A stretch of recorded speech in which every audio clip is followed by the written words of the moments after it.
Hello, आज हम करने वाले हैं question number 6 of exercise 5.2. The question is check whether -150 is a term of the AP 11, 8, 5, 2 and so on. है ना. आपको चेक करना है कि ये जो आपको गिवन एपी है इसकी कोई टर्म -150 है या नहीं. तो we'll start by assuming that -150 is a term of this AP.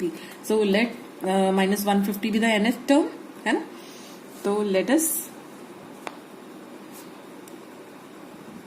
assume that an is equal to -150. अब हमें n की वैल्यू फाइंड आउट करनी है कि -150 इसकी कौन सी टर्म है. ठीक है.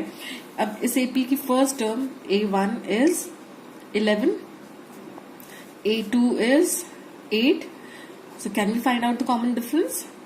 The common difference is a2 minus a1. The common difference is the difference between any two consecutive terms of an AP.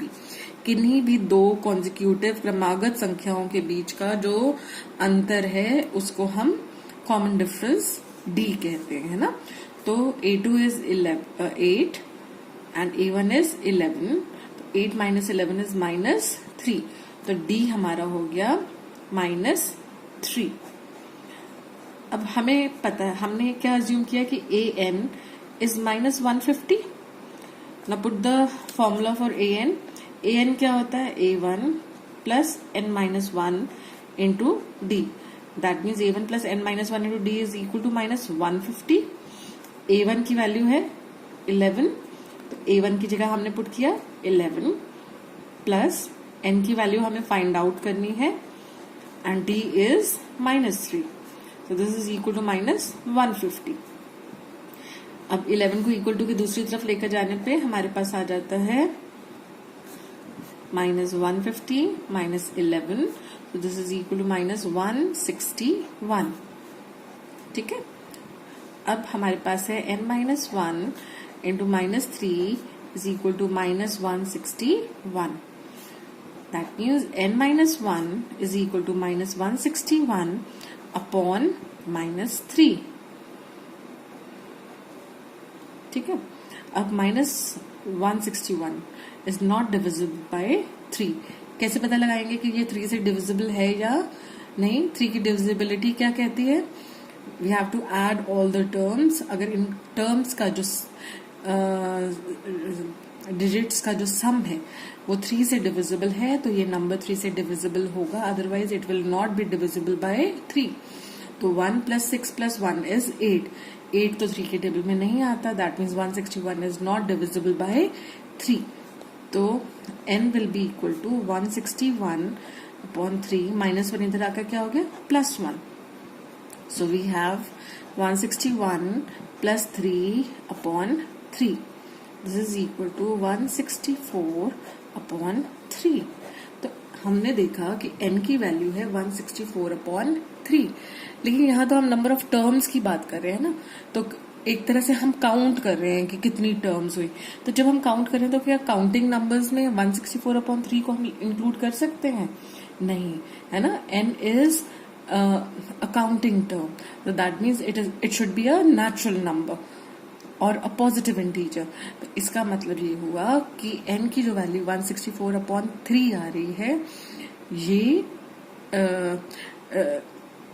ये वैलिड नहीं है क्योंकि n is a counting number. हम यहाँ पे टर्म्स को काउंट कर रहे हैं n से, है ना.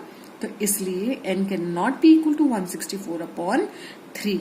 That means an cannot be equal to -150. That means -150 is not a term of the AP 11, 8, 5, 2. I hope this is clear to you. Now the seventh question. The seventh question says that find the 31st term of an AP whose 11th term is 38 and the 16th term is 73.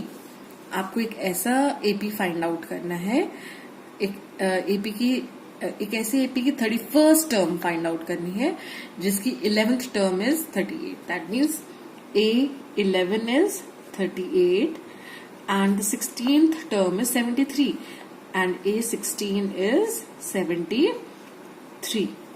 अब 31st term find out करने के लिए आपको पहले तो first term पता होनी चाहिए, क्योंकि हमें पता है nth टर्म निकालने के लिए हमें जो फॉर्मूला पता है वो है an is equal to a plus n minus 1 into D.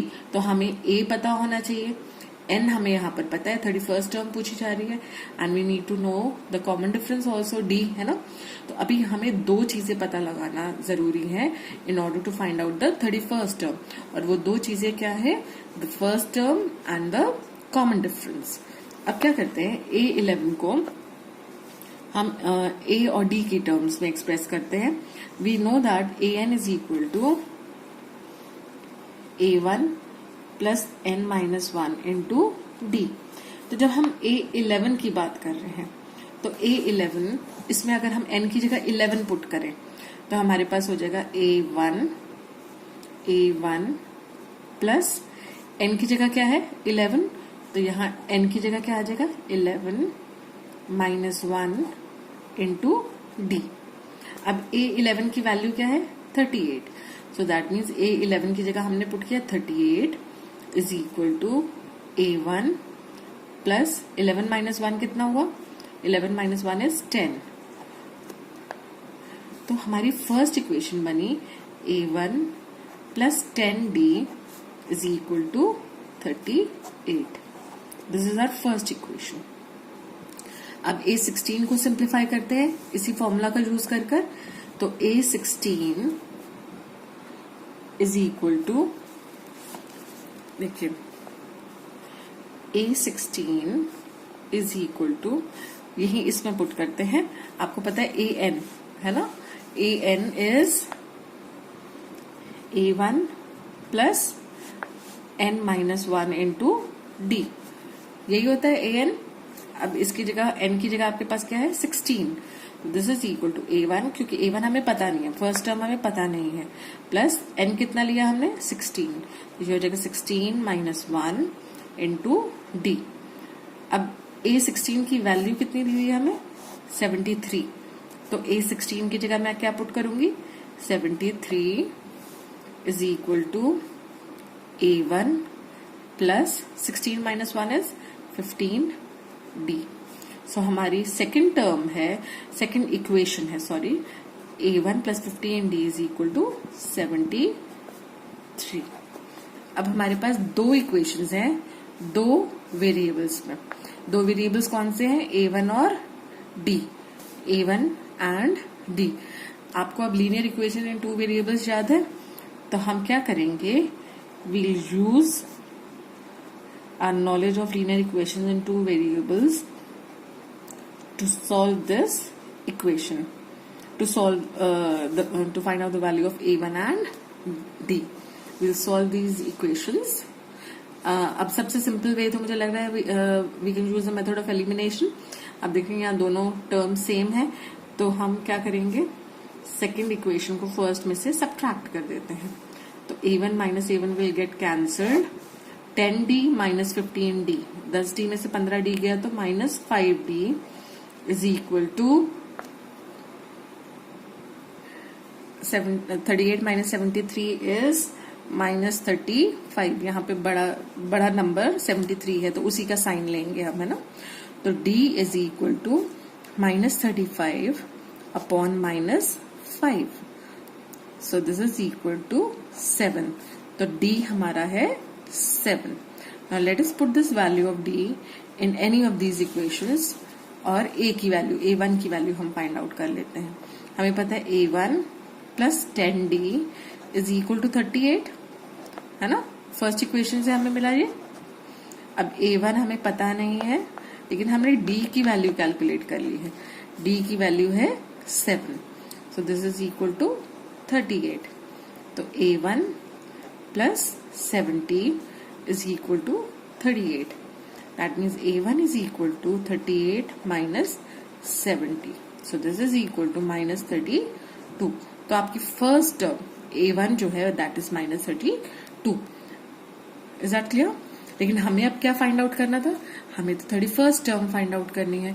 31st term मतलब we have to find out A31। अब A31 जो है that will be equal to A1 plus 31 minus 1 into D। So this is equal to A1 कितना है -32 plus 31 में से 1 गया तो कितना आया 30 इंटू D की वैल्यू हमने कितनी निकाली थी 7। ठीक है, अब what is this equal to? So we have -32 plus 30 into 7 is 210. So this is equal to 210 में से अगर हम 32 माइनस करेंगे तो -32 plus 210 is 178। तो हमारी 31st term A31 is 178। I hope this is clear.